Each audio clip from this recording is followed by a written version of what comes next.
This season on Leading Forward, we're learning from leaders. Coach Joey McGuire from Texas Tech University. Nick got to interview him. We're reacting. That's happening right now on Leading Forward.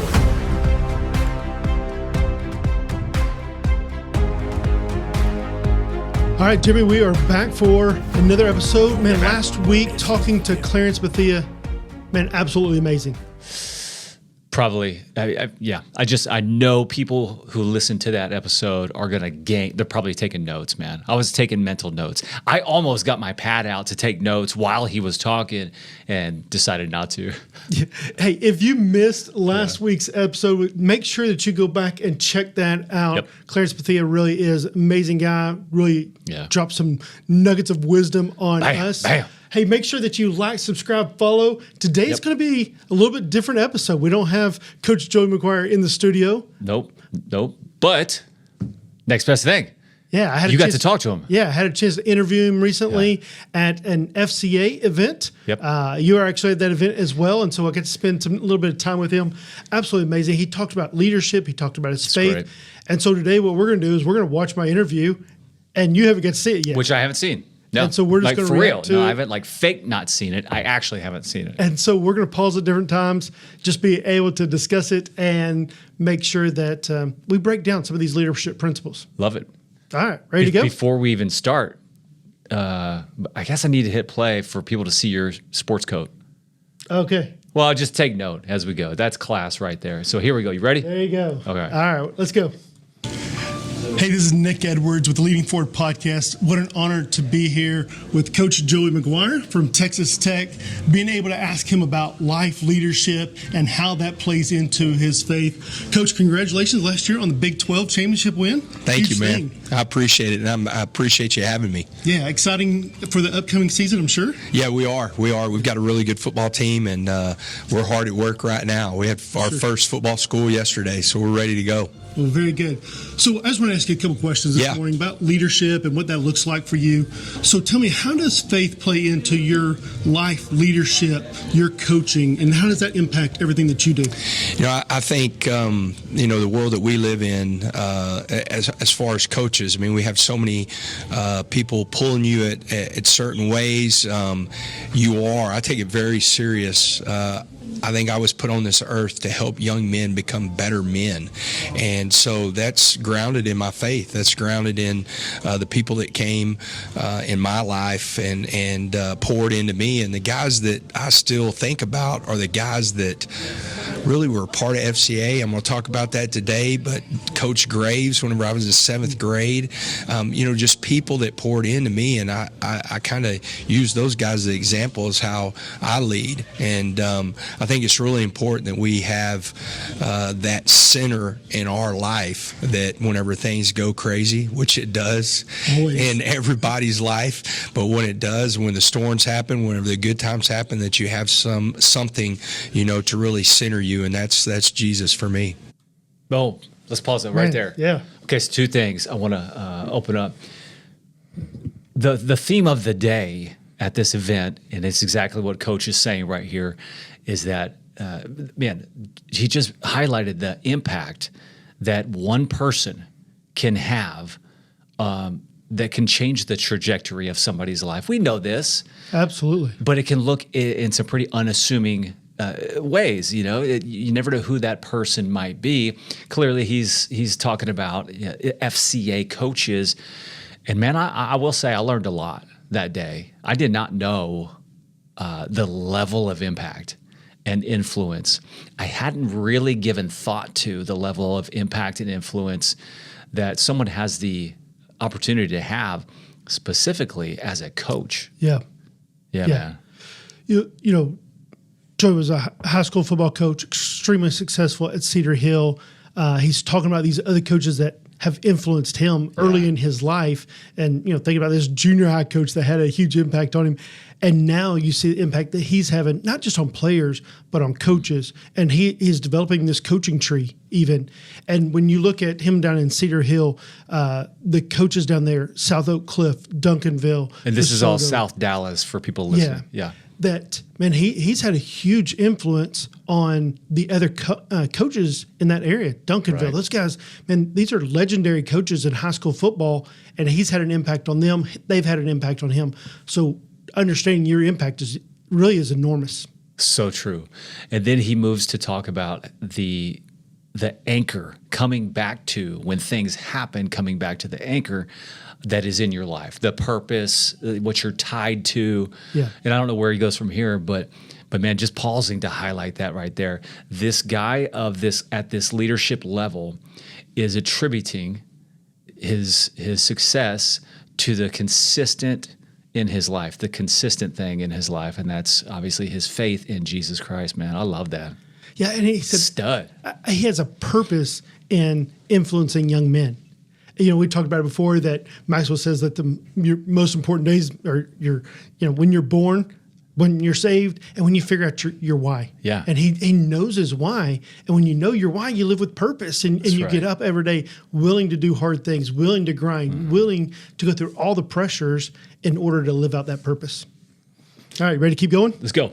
Yeah, I love hearing that. I appreciate you saying that. So, in the new world of NIL Yeah. and all the craziness that brings, and everybody wants their money and my deal, how do you work to build a culture that continues to be stable and strong and build something really incredible in this ever-changing world? How do you build that culture? Well, it's funny. I think that's my responsibility. I have an offense coordinator, defense coordinator, special teams coordinator, my position coaches. I always tell everybody I'm the culture coordinator. Like, I was like that whenever I was at Cedar Hill, because I think it's really important. You create that family atmosphere, you create that brotherhood. And one thing about us, you can't work at Texas Tech if you don't put the player first. The most important thing that we have in our building is the player. And so it all starts with them, and it starts with, what kind of person they're going to be and what kind of player they're going to be. And so no matter what's going on, I always tell everybody, I started coaching in 1994, and I speak to the players and treat them the exact same way I treated them in 1994 as I do 2026. Well, the reason I can say That's good, man. What's your thoughts? So, people. He's talking about, man, the end user. It's about, everything is about how you impact people.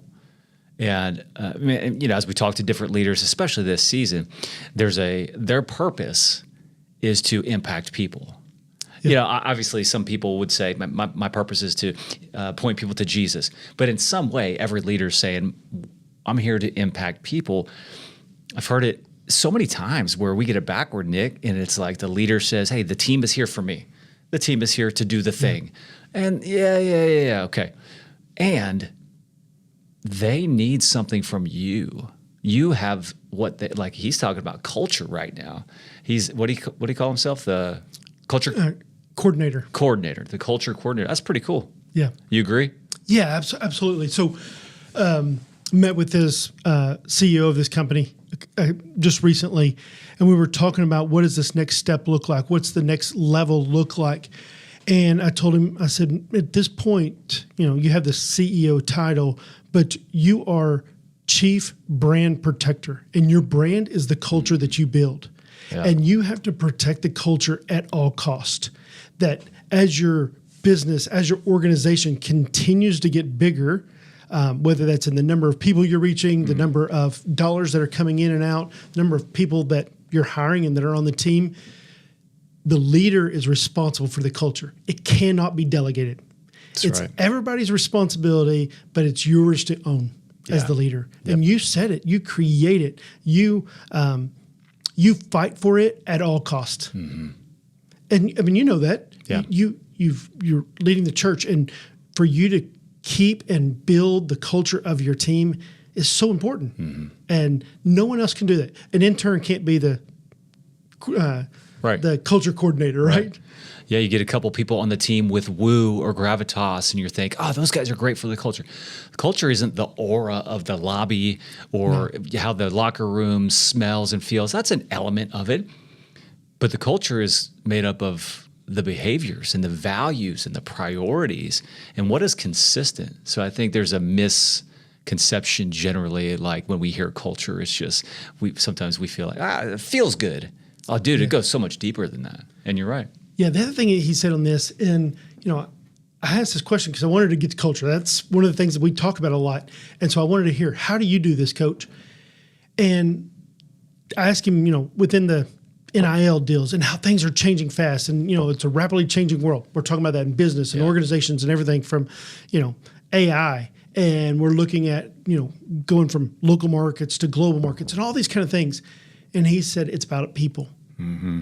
And it's the same way in 1996 or 1994 as it is in 2026. It's great, man. And I expected him to give a different answer. But he didn't talk about money, and he didn't talk about all the issues surrounding it. He said it's about people. So far, so good. That is because I put the player first in 1994. And if you do that, then you can create a really healthy culture. Yeah, so moving from being a successful high school coach and moving into college, what was the biggest change for you?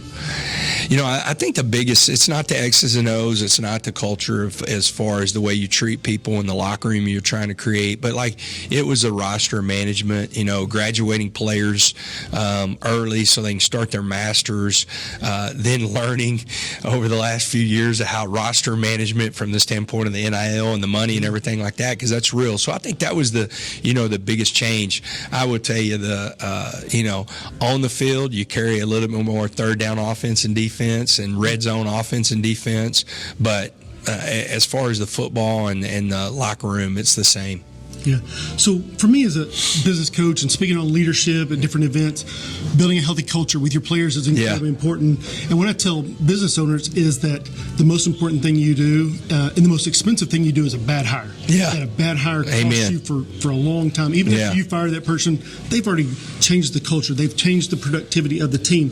So I know for you, building a great, not just recruiting great players, but also building and recruiting a great staff is a huge part of your success. What do you look for in really your team members as part of your coaching staff?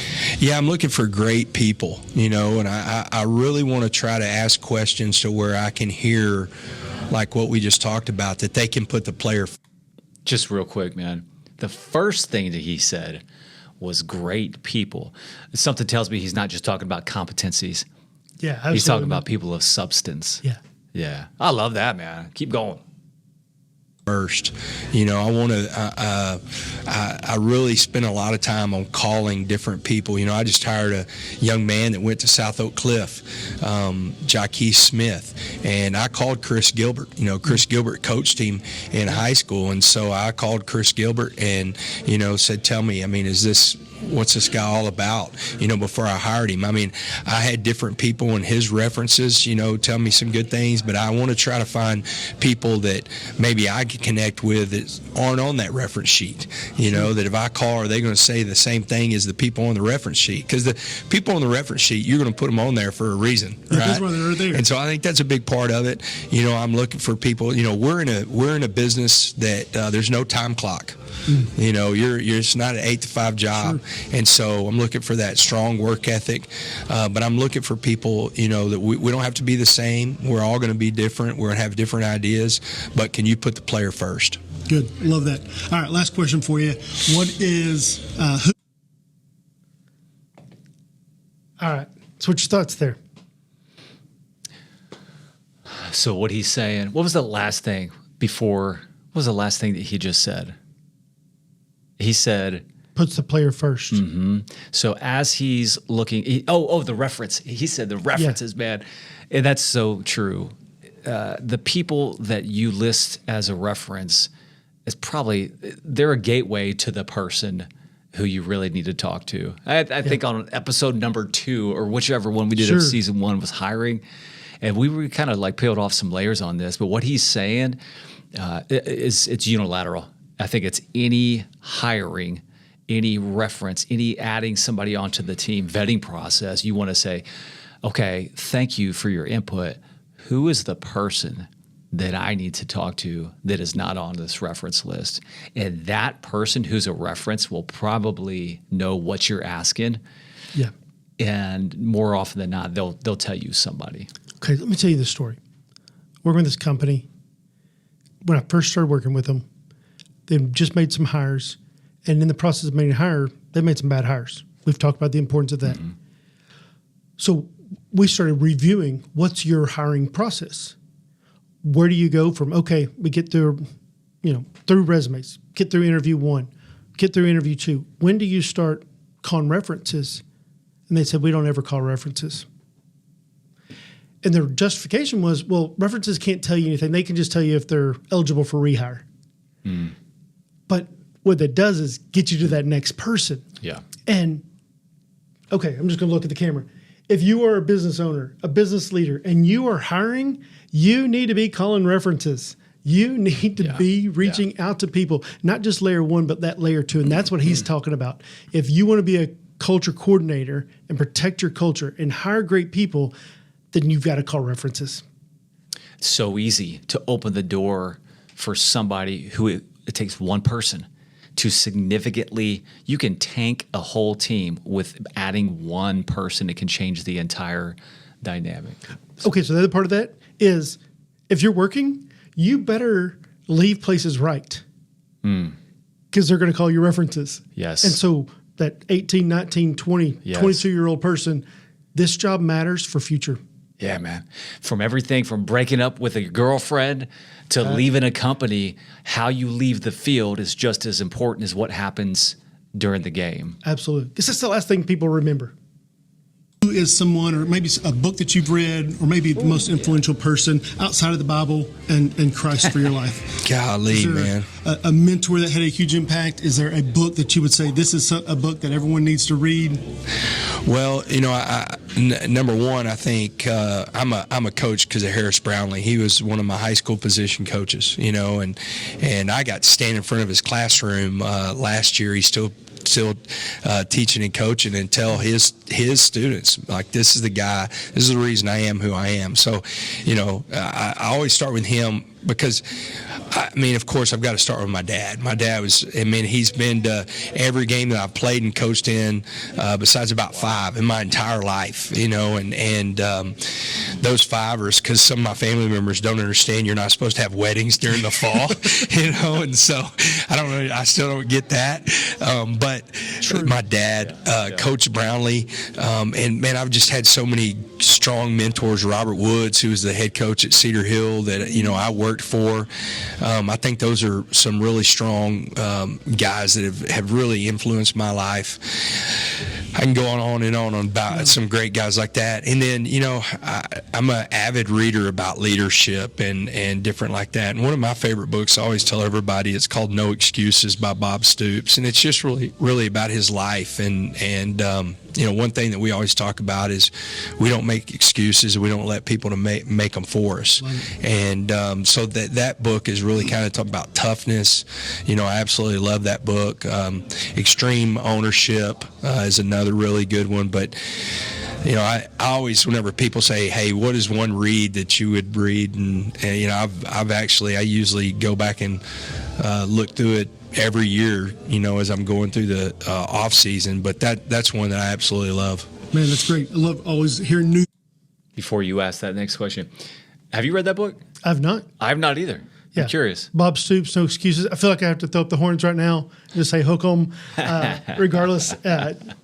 And so, no, book I've never heard of before. Yeah. And so, but he said, I read this regularly. Yeah. I go back to it.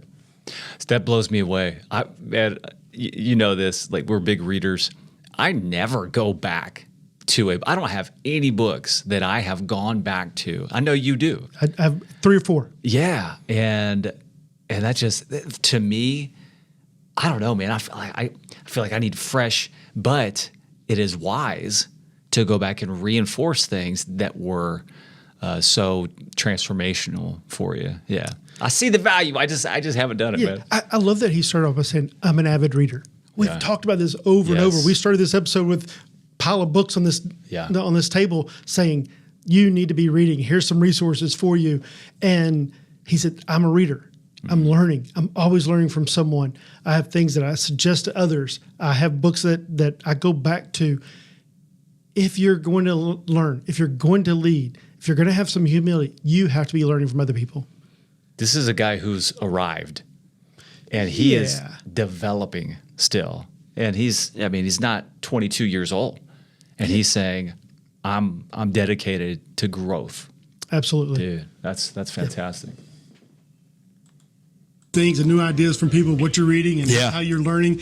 Coach, thank you so much. Thank you, Appreciate man. so much your time. Appreciate your leadership. Just seeing your success year over year and just how it continues to grow.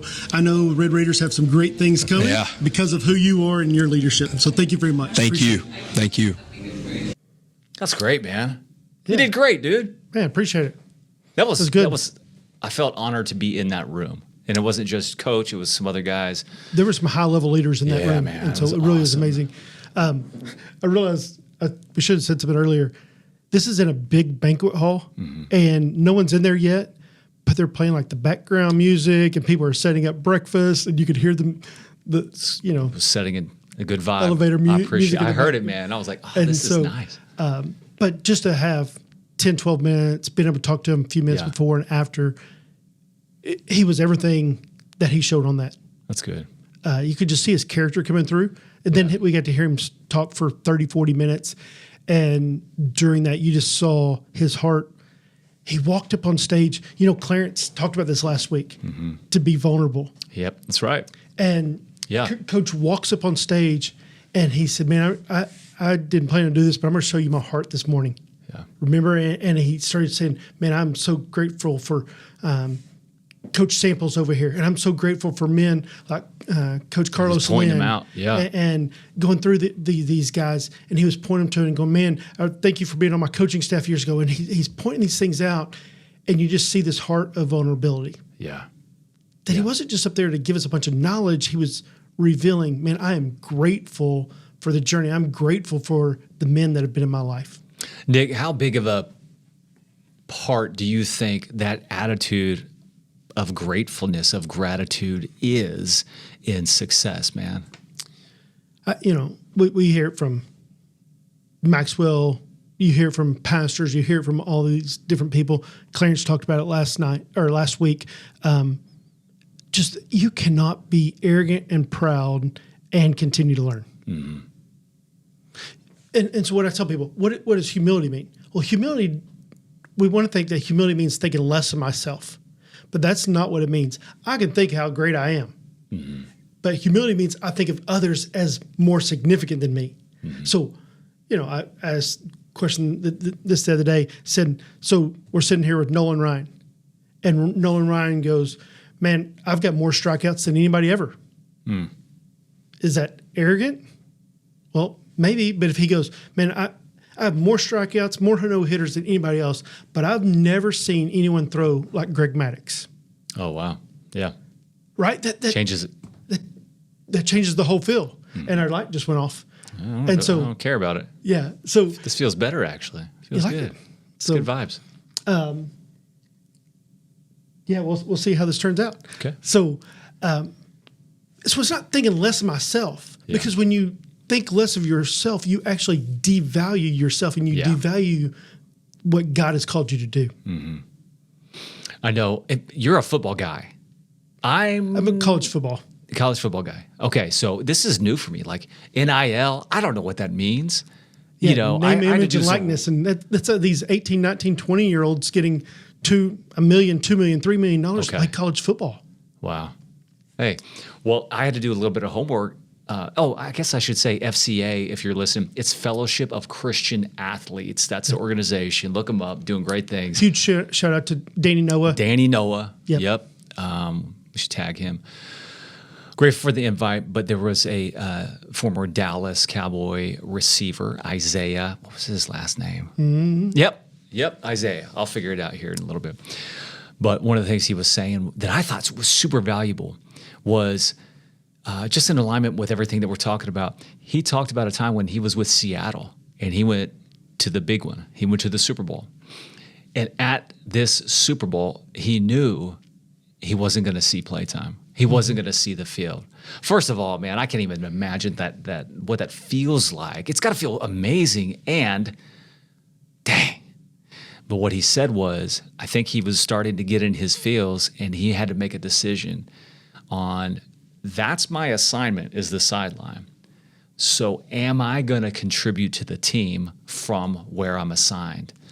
And I just loved that, man, because he decided he was going to do everything he could to cheer his teammates on, to be hype guy, whatever it took.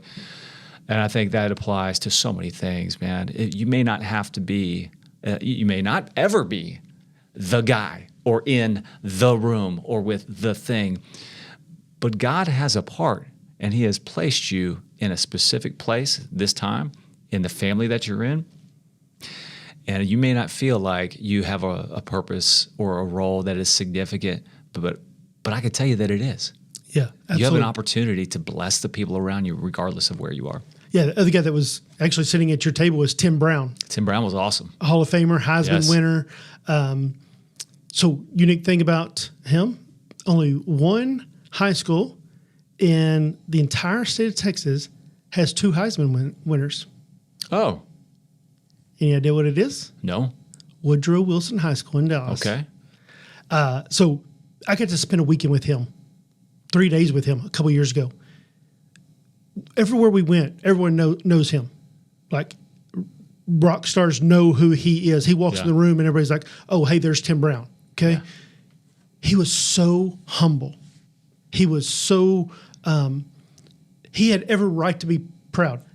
He's a Heisman Hall of Fame winner, right? Yeah. I mean, you're at the very top. As humble, great man as there is.